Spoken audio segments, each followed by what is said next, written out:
The elevator opened on my floor, and there he sat with another woman on his lap. She glanced at me, snickered with contempt, and asked, "Is she your maid?" He went completely rigid, dropped her to the floor, and began stammering nonstop.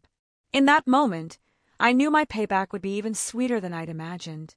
You know that feeling when your entire world just shatters right in front of you? I do.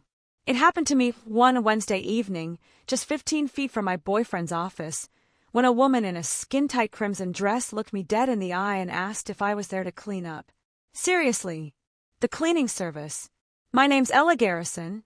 I'm 29, a third-grade teacher in Savannah, Georgia. For 2 years, I've been dating Colby Brennan. He was 31, a landscape architect, and the heir to one of those Southern families. You know, the kind where everyone has a portrait at the Historical Society and very strong opinions about proper silverware placement. We lived separately because, according to his grandmother, Donna Eugenia, respectable people wait until marriage. And trust me, Donna Eugenia was the kind of woman who could end your social life with a single, perfectly timed eyebrow raise at the country club. When she said jump, the entire Brennan family asked, "How high?" While still in midair, Colby practically worshipped her.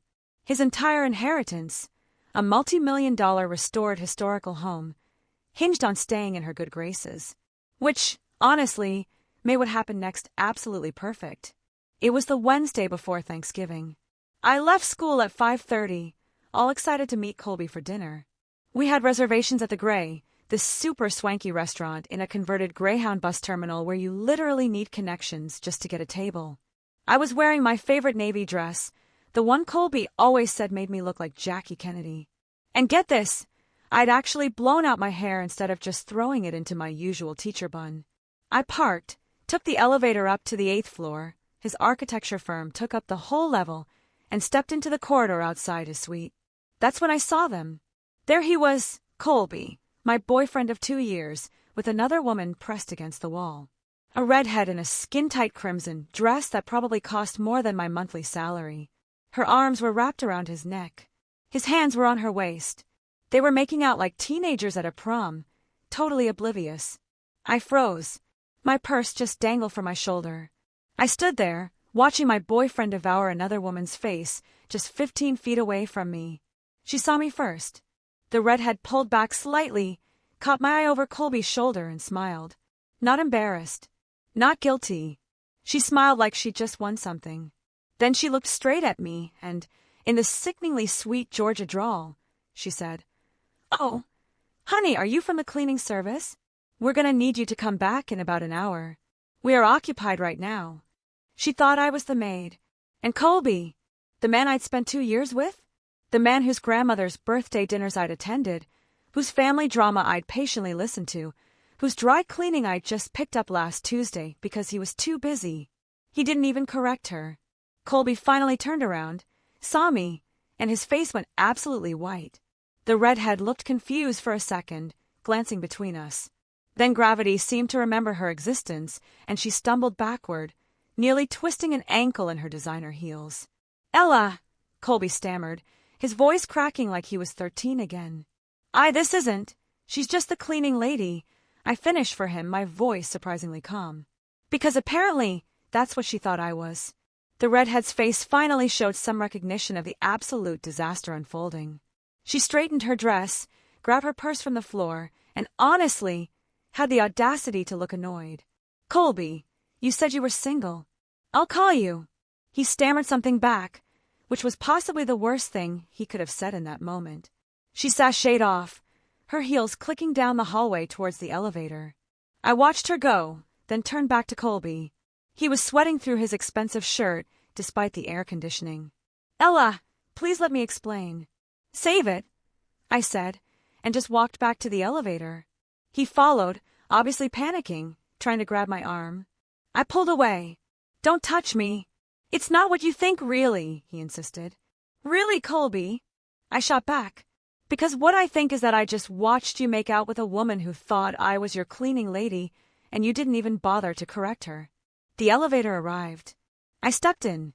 He tried to follow, and I just held up my hand. "Don't." The doors closed on his devastated face. My phone started ringing before I even reached my car. Colby. I declined. It rang again immediately. Declined. By the time I pulled out of the parking garage, I had 12 missed calls. I drove home to my small apartment in the Victorian district. Nothing fancy, but it was mine. And right now, that felt incredibly important. I changed into sweatpants, poured myself a very large glass of wine, and finally looked at my phone. 43 missed calls, 17 text messages, each more desperate than the last. Please answer. I can explain everything. She means nothing. I love you. Please don't do this. I didn't block his number. Not yet. I wanted him to think I might respond, might forgive, might give him another chance. Hope, you see, makes people sloppy. Instead, I finished my wine, poured another glass, and got curious. It took me exactly 20 minutes to figure out who she was. Instagram is a beautiful thing when you're motivated. Her name was Bellamy. No last name on her profile, just Bellamy Southern Charm. She was a luxury lifestyle and interior design influencer with 48,000 followers. Her feed was full of gorgeous rooms, style tablescapes, and wait. I scrolled back through 4 months of posts. That garden design, Colby's work. I recognized the stone pathway pattern he'd been obsessing over. That outdoor living space. His signature style, with the curved built-in seating. That pool area. That was literally the Henderson project he'd shown me last month. She was using his designs to build her influencer career. And based on her captions, my boyfriend and I designed this space together. Spending quality time with my love, planning our dream home, she'd been telling her followers they were a couple. For 4 months.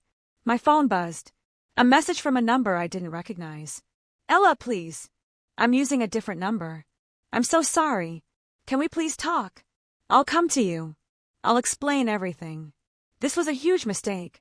I stared at that message for a long moment, thinking about Donna Eugenia's Thanksgiving dinner tomorrow, the annual event where the entire Brennan clan gathered. Aunts, uncles, cousins, family, friends. At least 40 people crammed into that mansion for sweet tea, bourbon, and enough Southern propriety to choke a horse. Then I smiled. I typed back. Okay, but not tonight. I need time to process. Let's talk at your grandmother's. Thanksgiving tomorrow. I'll be there. His response was immediate. Thank you. Thank you, thank you. I love you so much. I'll make this right. I promise. Sure he would. I had less than 24 hours to prepare. And in the South, revenge isn't just a dish served cold. It's served on the good china, in front of witnesses, with homemade pie for dessert. Sometimes the best revenge doesn't need weeks of planning.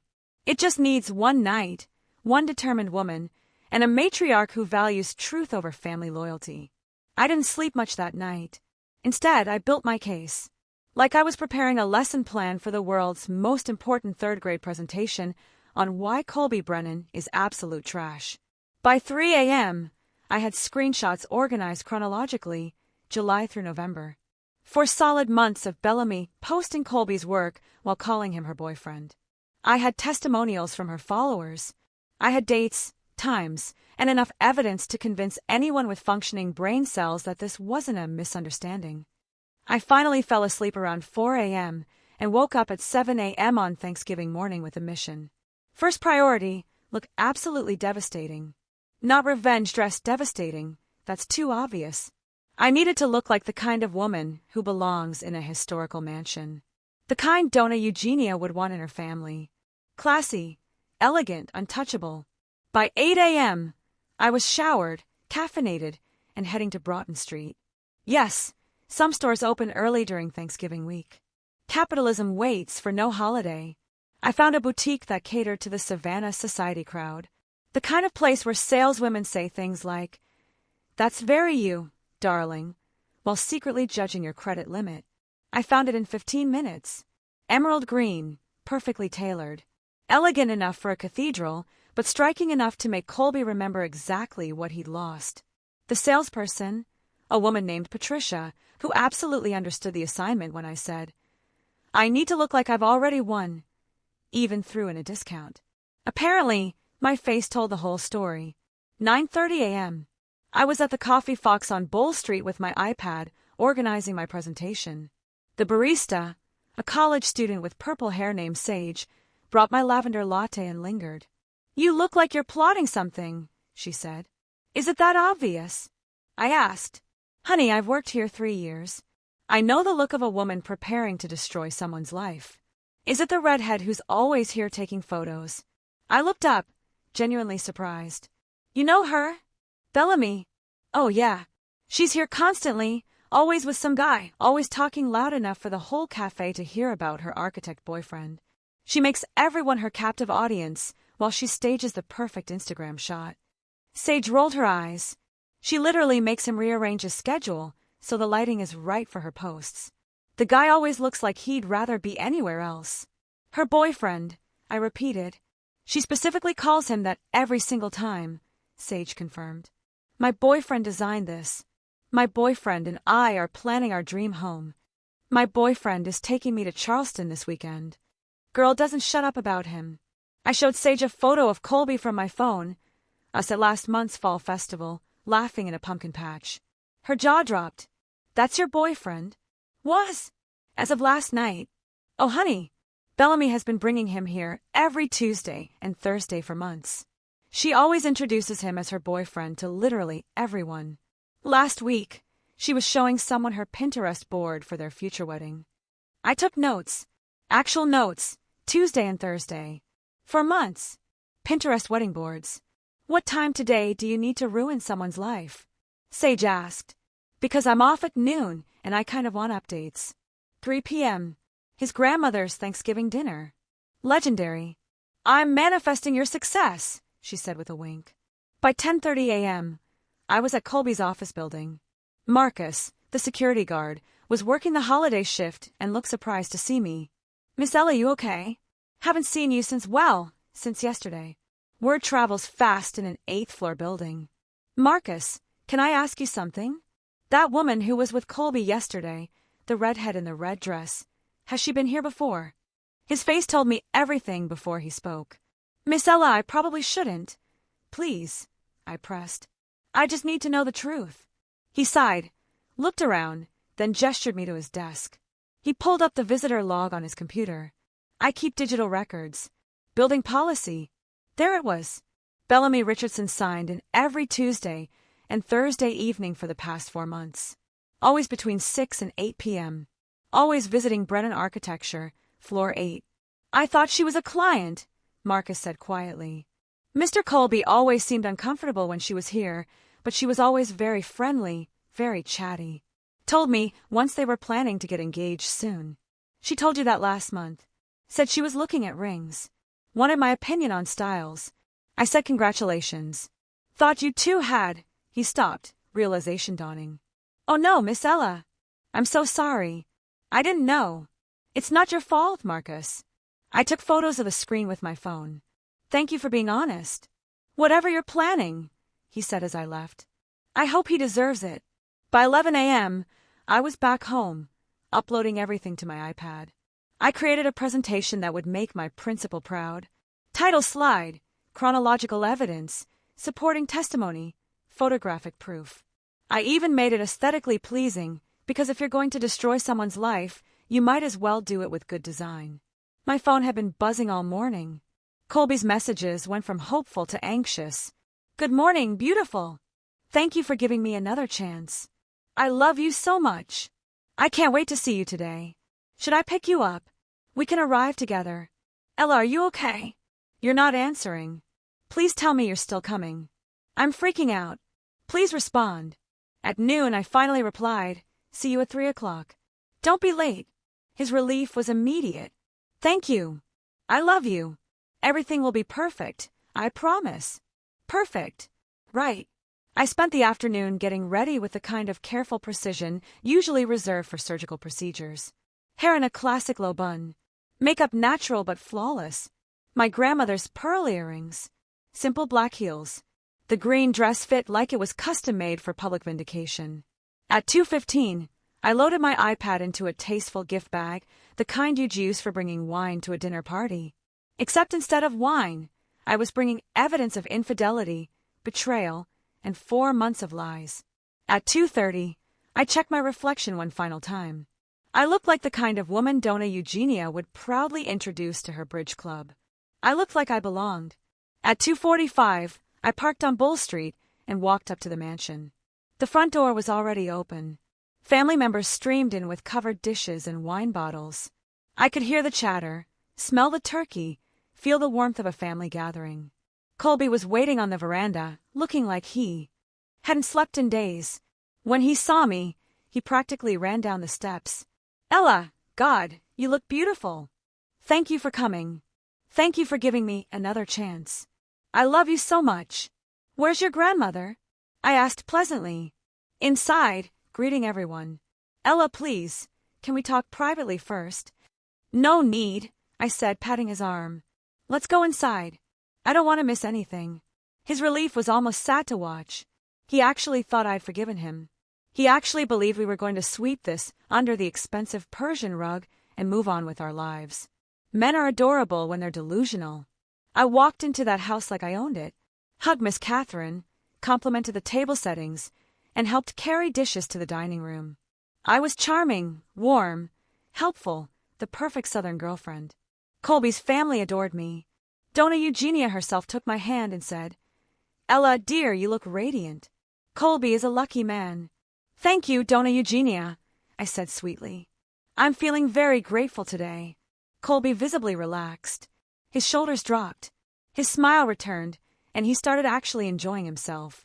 He introduced me to cousins I hadn't met yet, brought me bourbon, and kept touching my arm like he couldn't believe his luck. Dinner was magnificent. Turkey, ham, cornbread dressing, collard greens, sweet potato casserole, green bean casserole, cranberry sauce, rolls, and enough desserts to feed General Sherman's army. I ate, laughed at family stories, and complimented everything. At 6:25, the dishes were cleared, and Donna Eugenia stood at the head of the table with her crystal glass of bourbon. "Family," she announced, her voice carrying that particular authority that only 83 years of being a babe can create. "It's time for our gratitude circle." 42 people settled into their seats around the extended dining table and overflow seating in the adjoining parlor. Donna Eugenia always started with the youngest and worked her way through the family, calling on each person individually. I was near the end of the circle, with Colby speaking just after me. I had timed this perfectly. Little Emma stood up first, clutching her stuffed turkey, and announced she was grateful for her new puppy, Biscuit, and Halloween candy. Everyone applauded politely. Donna Eugenia smiled with genuine warmth, the kind reserved exclusively for small children and people who'd never disappointed her. One by one, family members stood. Uncle Bernard was grateful for his promotion. Aunt Lucille thanked God for her grandchildren. Cousin Patricia praised her daughter's acceptance to UGA. The circle continued, slowly working its way around the table toward me. I sat perfectly still, my iPad hidden in the decorative gift bag under my chair, my expression serene. Colby kept glancing at me nervously, probably wondering what I'd say. Would I announce our reconciliation publicly? Forgive him? Make some sweet statement about love and second chances? Oh, sweetheart, if only. When Donna Eugenia called my name, I stood gracefully, smoothing my emerald dress. 42 faces turned toward me expectantly. Colby looked hopeful. Catherine looked pleased. Donna Eugenia nodded encouragingly. I picked up the gift bag. "Donna Eugenia, family, friends," I began, my voice clear and steady. "I'm grateful for many things this year. But mostly I'm grateful for discovering exactly who Colby Brennan is before making the biggest mistake of my life." The room went silent. Not polite attention silent. Funeral silent. I reached into the bag and pulled out my iPad, already displaying the first screenshot. Bellamy's Instagram from July, showing Colby's garden design with the caption, "My amazing boyfriend designed this space for our dream home." I turned the iPad so the people nearest me could see. Last night, I went to meet Colby at his office for dinner.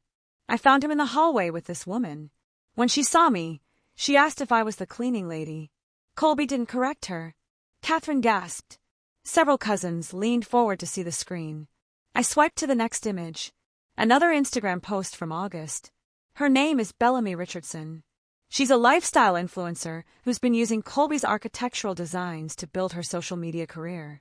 For the past 4 months, she's been telling her 48,000 followers that Colby is her boyfriend. Swipe. September post.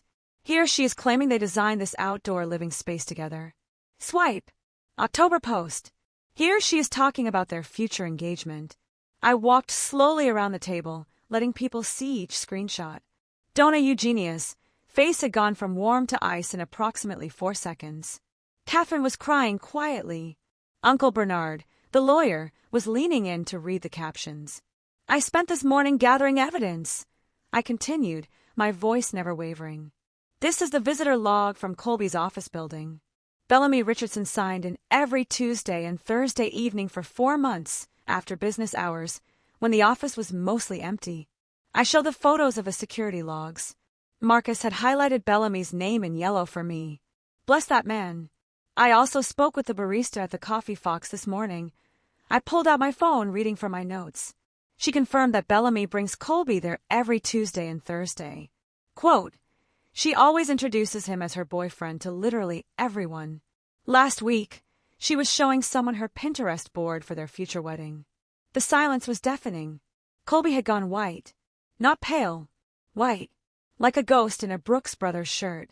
Colby has called and texted me approximately 200 times since last night, I said, returning to my seat and setting the iPad on the table in front of Donna Eugenia.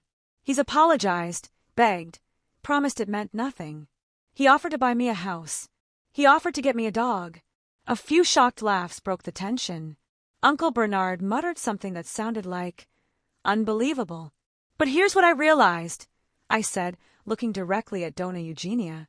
A man who lets another woman call his girlfriend the cleaning lady and doesn't correct her, a man who maintains a months-long relationship with someone who publicly claims to be his partner while dating someone else, that's not a mistake.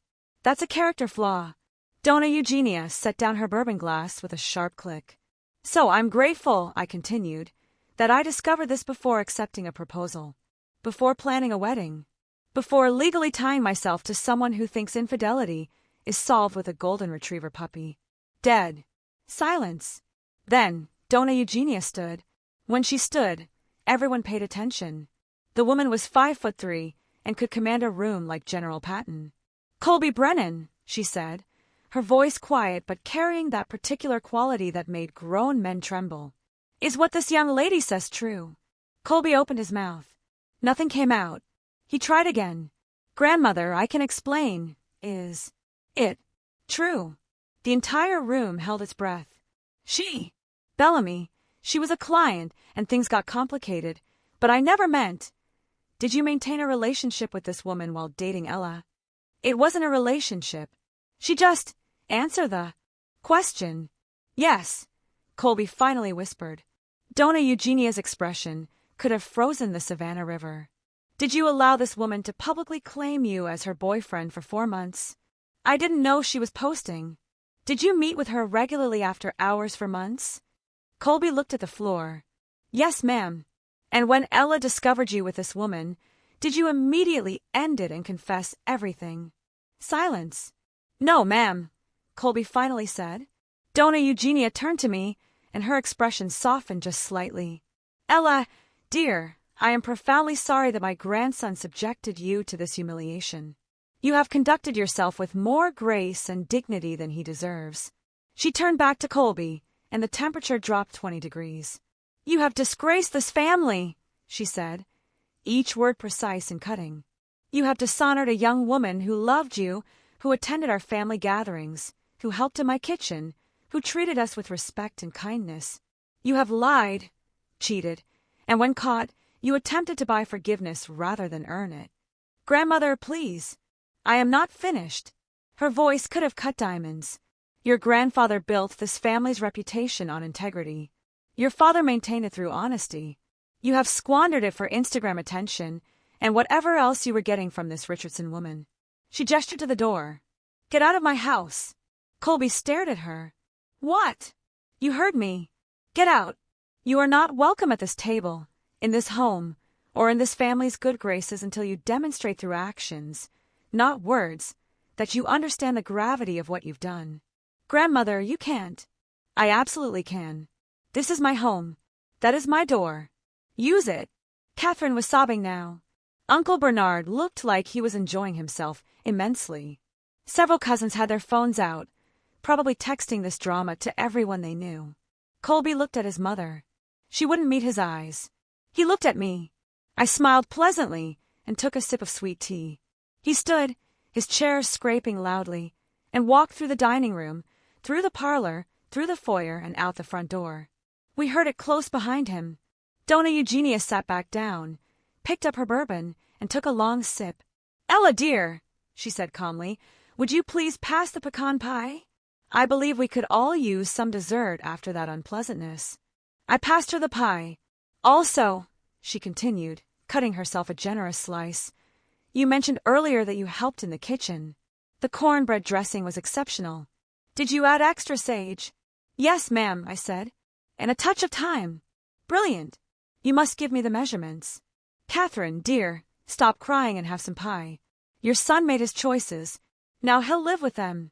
The dinner resumed. Awkwardly at first, then more naturally, as people processed what they just witnessed. I ate 2 pieces of pecan pie and 1 piece of sweet potato pie. Uncle Bernard raised his glass to me at one point. Aunt Lucille hugged me on her way out and whispered, "That boy never deserved you." Around 8 p.m., as people were leaving, Donna Eugenia pulled me aside. "Ella, I want you to know that regardless of my grandson's behavior, you are always welcome in this home. You handle that situation with remarkable composure. Your parents raised you well." "Thank you, Donna Eugenia. I also want you to know," she continued, her eyes twinkling slightly, "that my grandson Sterling will be home from Atlanta next weekend. He's opening a new restaurant downtown. French-Southern fusion. You remember Sterling, don't you? Handsome boy, excellent cook, significantly better judgment than his cousin." I remembered Sterling. Tall, 32, chef's hands, kind smile. We talked at last year's Christmas party about his culinary school training in Lyon. "I remember him," I said carefully. "Good. I'll make sure he has your number. A smart, beautiful, patient woman like you shouldn't stay single long, especially when there are better options in the same family tree." She patted my hand and walked away, leaving me standing there, realizing Donna Eugenia had just given me her explicit blessing to date her other grandson. The South doesn't just serve revenge cold. It serves it with pie, witnesses, and a setup for your next relationship. The fallout from Thanksgiving dinner spread through Savannah faster than kudzu in July. By Friday morning, my phone was buzzing with messages from people I hadn't talked to in months.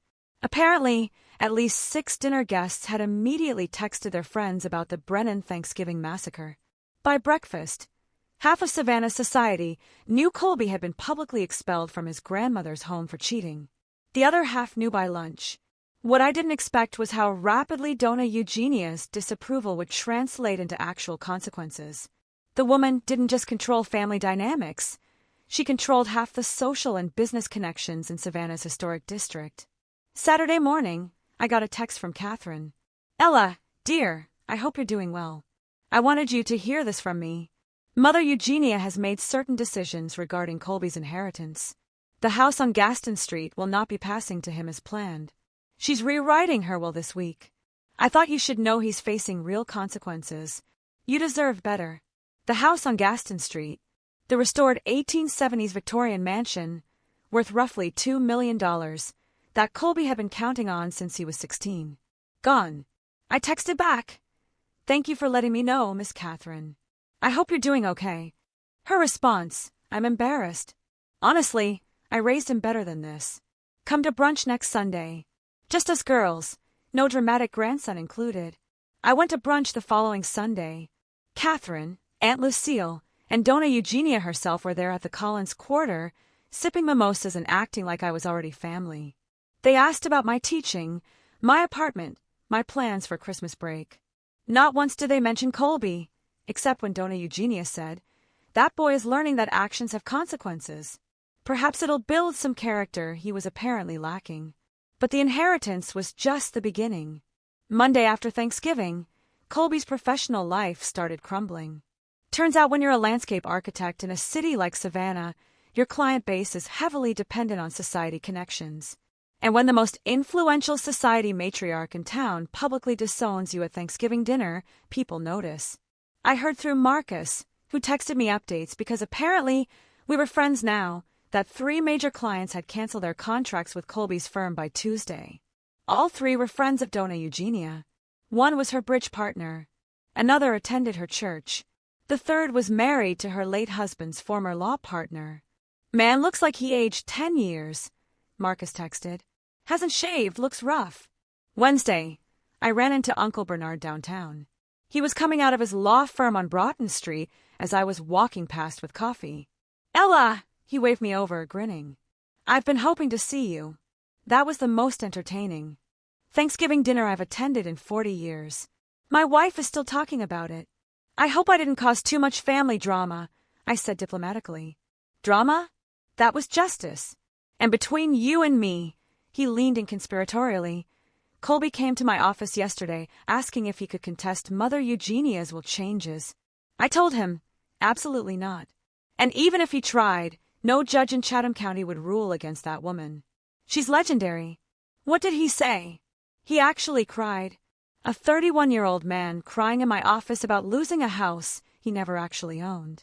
Then he asked if I could help him get his clients back. I said, no. He's not my client anymore either. I tried to feel bad. I really did. But the image of Colby crying about consequences was oddly satisfying. Thursday brought the Bellamy situation to its natural conclusion. Someone, and I have my suspicions it was one of the younger cousins at Thanksgiving, had posted about the dinner drama on a Savannah gossip forum. The story went viral locally, and people started identifying Bellamy from the Instagram screenshots that were apparently circulating. Her comment sections exploded. So, which architect boyfriend are we talking about today? Does the wife know about this post? This you claiming someone else's man? By Friday, Bellamy had lost over 15,000 followers. Her engagement rate tanked. Brands started pulling sponsorship deals. She posted a tearful apology video claiming she'd been misled and didn't know he had a girlfriend, which nobody believed because I'd literally been tagged in several of Colby's old Instagram posts. The internet is undefeated. Saturday, 1 week after Thanksgiving, Sterling came home to Savannah. Donna Eugenia had, true to her word, given him my number. He texted me Thursday evening. Hi, Ella, this is Sterling. My grandmother gave me your number and strongly suggested I ask you to dinner. She's terrifying when she makes suggestions. So, would you like to have dinner with me this weekend? No pressure. Well, some pressure from grandmother, but you know how she is. I laughed out loud reading it. We met Saturday night at his new restaurant, Margaret's, named after his late mother. It was in a converted firehouse downtown, all exposed brick and warm lighting. He'd done French Southern fusion. She crab soup with truffle oil, shrimp and grits with beurre blanc, fried chicken with herbs de Provence. I heard about Thanksgiving, he said over wine, his eyes kind. The whole family heard. Actually, the whole city heard. You're legendary now. I didn't mean to cause such a scene. Are you kidding? Colby had that coming for years. He's always been entitled. Grandmother spoiled him because he was the oldest grandson, and it went to his head. Sterling paused. I'm sorry that happened to you. You deserve better. I'm getting better, I said, meeting his eyes. He smiled. The man had a devastating smile. We dated casually through December. Coffee dates, walks through Forsyth Park, dinners at restaurants around the city. He was funny, thoughtful, and refreshingly honest. No games, no secret Instagram girlfriends. Just a genuinely good man who cooked incredible food and made me laugh. Christmas came. The Brennan family had their annual party at Donna Eugenia's mansion. Colby wasn't invited. I was. I brought Sterling as my date. The irony wasn't lost on anyone. Colby's business continued struggling. By January, I heard through the family grapevine that he'd lost 7 major clients total. His firm was considering letting him go, and he'd moved into a small apartment in Pilar, basically Savannah's least desirable suburb. The architectural magazine that was going to feature his work canceled the spread after the scandal broke. Bellamy had dropped to 33,000 followers and had pivoted to wellness and healing content, which apparently meant posting yoga poses and inspirational quotes about learning from toxic relationships. The comments were ruthless. Girl, you were the toxic relationship.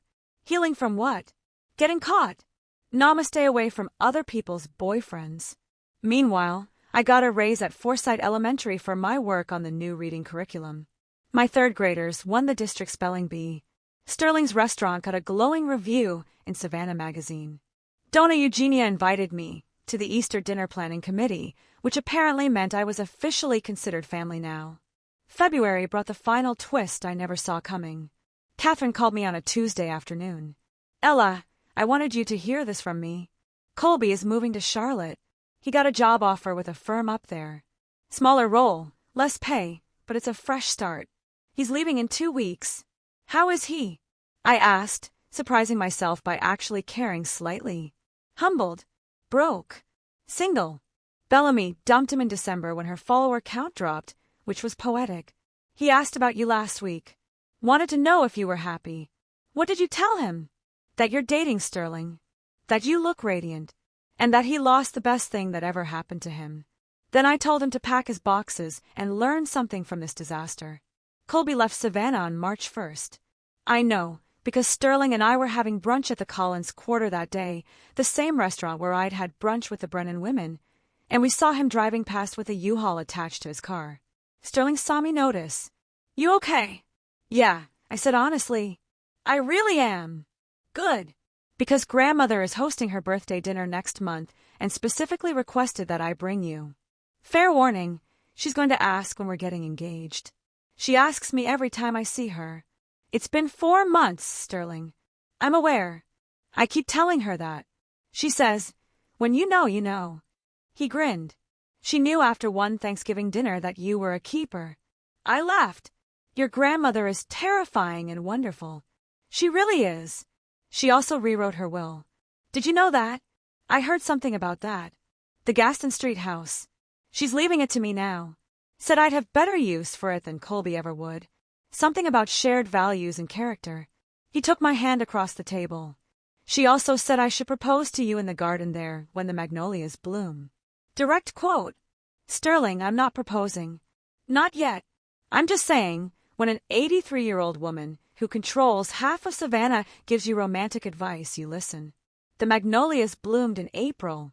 Looking back now, a year and a half after that Thanksgiving dinner, I can honestly say finding your boyfriend making out with someone who thought you were the cleaning lady was the best thing that ever happened to me. I know how that sounds. Trust me, I wouldn't have believed it either when I was standing in that 8th-floor hallway watching my 2-year relationship implode. But here's what I've learned. Sometimes the trash takes itself out, and sometimes it takes an entire family with impeccable social connections to make sure that trash stays gone. Sterling proposed in April, exactly when Donna Eugenia predicted, in the garden of the Gaston Street house, with the magnolias in full bloom. We got married that October in a ceremony at the Cathedral of St. John the Baptist with 200 guests. Donna Eugenia cried, actually cried during the vows. Catherine told me I was the daughter she'd always wanted. Uncle Bernard gave the most hilarious toast about how I'd upgraded within the same family tree, which showed excellent practical judgment. Colby sent a card from Charlotte. Just a card, no gift. It said, "Congratulations, you deserve to be happy." Sterling threw it away before I could overthink it. We live in the Gaston Street house now. Donna Eugenia signed it over to Sterling as a wedding gift, with the stipulation that we host Thanksgiving dinner once she's too old for such nonsense, which we all know means never. The woman will be hosting Thanksgiving dinners from beyond the grave if she can manage it. I still teach 3rd grade at Forsyth Elementary. My students still ask why I smile so much. I tell them it's because I love reading and grammar, but honestly, it's because I wake up next to a man who brings me coffee in bed and never once has made me question whether I'm valued. Sterling's restaurant earned a James Beard Award semi-finalist recognition in June. Margaret's is now one of the top dining destinations in the Southeast. He works brutal hours, but he's never missed a family dinner, never canceled a date night, and never once has made me feel like an afterthought in his life. That's the difference between a good man and a mediocre one. A good man shows up consistently, without needing public humiliation to learn how. As for Colby, last I heard through the family grapevine, he's still in Charlotte, working for a mid-sized firm doing residential landscaping. Nothing glamorous, no magazine features, no society connections. Just regular work for regular people, which probably builds character or something. Catherine visits him occasionally. She says he's learning humility, which is Southern for finally growing up at 33. Bellamy pivoted to life coaching after the influencer career tanked completely. Her Instagram now has about 12,000 followers, and she posts things like, "Everything happens for a reason and trust the journey." The comments are still occasionally brutal. The internet never forgets, and Southern women absolutely never forgive. I blocked her after the wedding, not out of anger, just out of complete disinterest. She's irrelevant to my life now, which is the best revenge of all. Indifference. Donna Eugenia turned 85 last month. We threw her a massive party at the house. Her house, really, since Sterling and I both know we're just borrowing it until she decides otherwise. She's already planning to live to 100 out of pure spite for anyone who suggested she slow down. At her birthday dinner, she pulled me aside, bourbon in hand as always, and said, "Ella, dear, I want you to know that the best decision Colby ever made was being stupid enough to lose you. It brought you into this family properly. Sterling is a better man because you chose him. And I get to have my Thanksgiving dinners with someone who actually appreciates good cornbread dressing. That's the closest thing to I love you that Donna Eugenia gives. And honestly, I'll take it. Sometimes people ask if I'm grateful for what happened. If I'm glad Colby cheated, glad I found out, glad everything fell apart so spectacularly. And here's the truth. I'm not grateful he cheated. I'm grateful I found out before wasting more time. I'm grateful I had the dignity to expose it publicly instead of suffering quietly. I'm grateful his grandmother valued character over blood relation. I'm grateful I didn't settle for someone who saw me as optional. But mostly, I'm grateful I learned that revenge doesn't have to be loud or violent or destructive. Sometimes the best revenge is just standing up at Thanksgiving dinner, telling the truth with receipts, and letting natural consequences do the rest. Sometimes karma doesn't need your help. It just needs an audience and a matriarch with a will to rewrite. I pass Colby's old office building sometimes on my way downtown. The architecture firm is still there, but his name was removed from the directory. Someone else works in his office now. The 8th floor where I found him is just another floor in another building in a city that's moved on completely. I never stop the car. I never slow down. I just drive past on my way to somewhere better. Usually with Sterling's hand in mine. Usually laughing about something ridiculous one of my students said that day. Because that's the thing about moving forward. You actually have to move forward. Not backward. Not sideways. Just forward into a life where you're valued, respected, and loved by people who show it consistently. The South taught me that revenge is a dish best served cold. Donna Eugenia taught me it's even better served in public with witnesses and consequences. And life taught me that sometimes the best revenge isn't revenge at all. It's just living well while the people who underestimated you watch from a distance. Sterling and I are trying for a baby in the spring. Donna Eugenia has already started knitting blankets.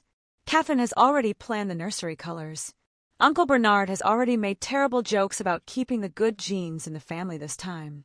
And somewhere in Charlotte, Colby is landscaping suburban yards and learning that actions have consequences that last longer than anyone warns you about. As for me, I'm exactly where I'm supposed to be. In a house filled with magnolias, married to a man who values me, surrounded by a family that chose me back, teaching children who think I'm magic because I can explain grammar. Living in a city that watched me stand up for myself and decided I belonged. Not bad for the woman someone once mistook for the cleaning lady. So what do you think? If you were in my shoes, would you have handled it the same way? Or would you have found a different kind of justice? Let me know in the comments below. I'm genuinely curious.